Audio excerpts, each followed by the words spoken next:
Guys, siguro naman maraming nakakakilala ng halamang ito. At hindi lang to basta-basta halaman. Kasi masarap ito pag isinahog sa ating mga gulay na kinakain, lalo na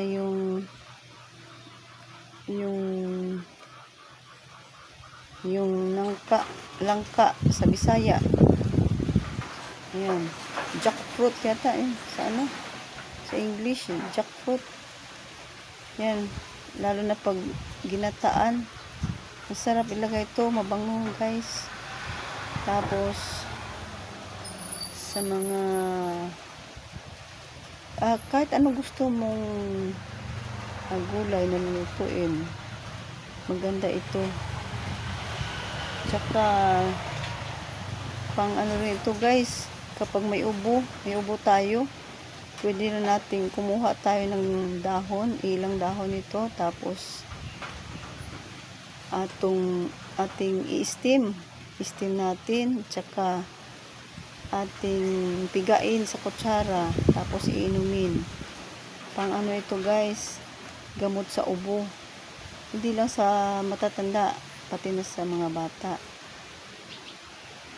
At saka maganda rin pag nagtanim nito guys, kasi pang-alis din ito, pang kontra rin ito sa mga lamok. Ayun ang mga lamok nito, maganda nga to. Kuha tayo ng maraming dahon nito, tapos ilagay natin sa lalagyan na maliit, dudurog-durugin o kaya durugin natin, tapos ilagay natin sa ilalim ng kama, ilalim ng higaan natin, ng mga upuan.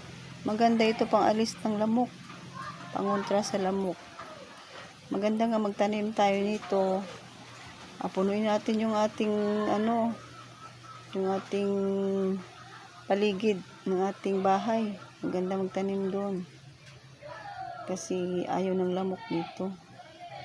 Subukan nyo, maganda ito guys.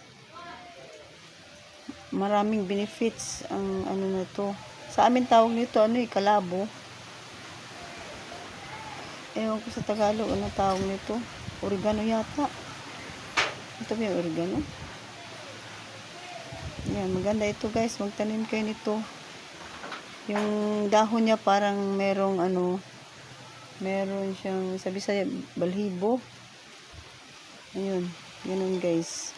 Kalabo to sa amin, maganda to.